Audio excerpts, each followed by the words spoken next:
নমস্কার বন্ধুরা, তনুশ্রী রান্নাঘর অ্যান্ড ব্লগস চ্যানেলে তোমাদের সবাইকে স্বাগত। আজকে আমি তোমাদের সাথে মাগুর মাছের ভাপার রেসিপি শেয়ার করছি। সো চলো তাহলে শুরু করা যাক আমার এই দেশি মাগুর মাছের ভাপার রেসিপিটি। ভিডিওটি যদি ভালো লেগে থাকে তাহলে অবশ্যই একটা লাইক করে সম্পূর্ণ ভিডিওটি দেখে নিও। দেখো, মাছটা কিন্তু একদম জ্যান্ত। এই মাছটারই ভাপা আজকে তোমাদের সাথে আমি শেয়ার করছি।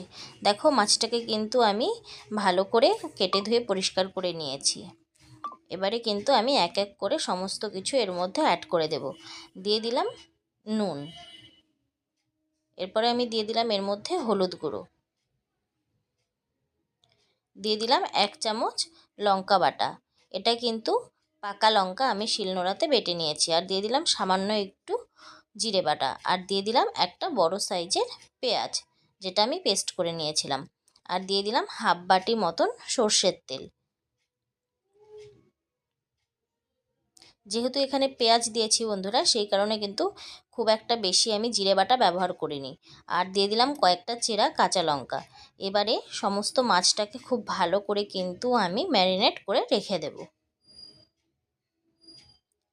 তোমরা দেখেই বুঝতে পারছো যে মাছটা কতটা বড়, মাথাটাও কিন্তু বিশাল বড় মাছের।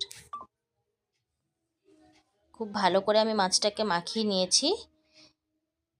এবারে আমি ঢাকনা দিয়ে ঢেকে রেখে দেবো মোটামুটি 15 মিনিটের জন্য। অন্যদিকে আমি গ্যাস ওভেনে কড়াই বসিয়ে দিয়েছি, দিয়ে এবারে দিয়ে দিলাম সামান্য একটু তেল। তেলটাকে এবারে কড়াইয়ে খুব ভালো করে আমি স্প্রেড করে দিচ্ছি, যাতে মাছটা দেওয়ার সাথে সাথে একদম ধরে না যায়, সেই কারণে। এবারে যে আমি ম্যারিনেট করে রেখেছিলাম মাছটাকে, সেই মাছটাকে আমি কড়াইয়ের মধ্যে ঢেলে দিয়েছি।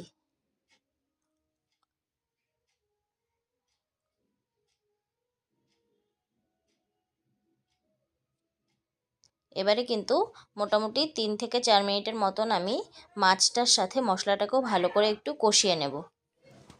মশলাটাকে কিন্তু কিছুক্ষণ সময় নিয়ে একটু ভালো করে কষিয়ে নিতে হবে, তা না হলে কিন্তু পেঁয়াজ তারপরে জিরে বাটার এই সমস্ত মশলার কাঁচা গন্ধটা কিন্তু থেকে যাবে।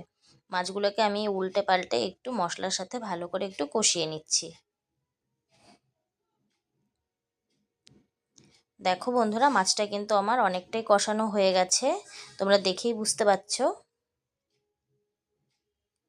মাগুর মাছ কিন্তু আমরা অনেকভাবেই খেয়ে থাকি বন্ধুরা। মাগুর মাছের আমরা হালকা পাতলা ঝোলও খেয়ে থাকি, স্কোয়াশ আলু দিয়েও ঝোল বানিয়ে থাকি। সো মাগুর মাছের ভাপা তোমরা এইভাবে বানিয়ে অবশ্যই ট্রাই করে দেখতে পারো। তারপরে আমি যে পাত্রটার মধ্যে মাছটাকে মাখিয়ে রেখেছিলাম, সেই পাত্রটা ধুয়ে আমি সামান্য একটু জল এর মধ্যে দিয়ে দিয়েছি। যেহেতু এটা মাগুর মাছের ভাপা তৈরি করছি, সেই কারণে কিন্তু একদম বেশি জল দেইনি, আমি সামান্য একটু জল দিয়েছি। আর দিয়ে দিলাম আরও হাফ চামচ মতন নুন। আমি আগে আরও নুন দিয়েছিলাম, তারপরে আমি আরও কিছুটা নুন এর মধ্যে দিয়ে দিয়েছি। এবারে ঢাকনা দিয়ে ঢেকে দেবো মোটামুটি 10 মিনিটের জন্য। দেখো, ঢাকনাটা তুলে নিয়েছি আমি। ঢাকনাটা তুলে আমি কিছুটা একটু উল্টে পাল্টে ভালো করে নাড়াচাড়া করে দিচ্ছি।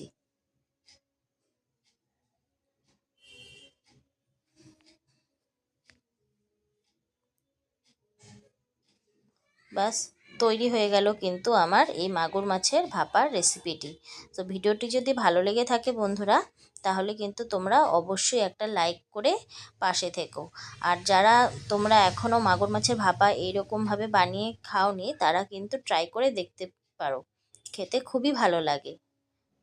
বন্ধুরা, যারা তোমরা শুরুর থেকেই আমার ভিডিও দেখো, তাদেরকে কিন্তু অসংখ্য অসংখ্য ধন্যবাদ।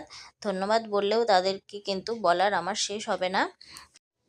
তোমরা এভাবেই কিন্তু একদম পাশে থেকো আমার, তাহলেই কিন্তু আমি অনেক দূর পর্যন্ত এগিয়ে যেতে পারবো। তো ভিডিওটি ভালো লাগলে কিন্তু আবার বলছি, একটা লাইক করে পাশে থেকো। পরবর্তী ভিডিওর অপেক্ষায় থেকো। ভালো থেকো, সুস্থ থেকো।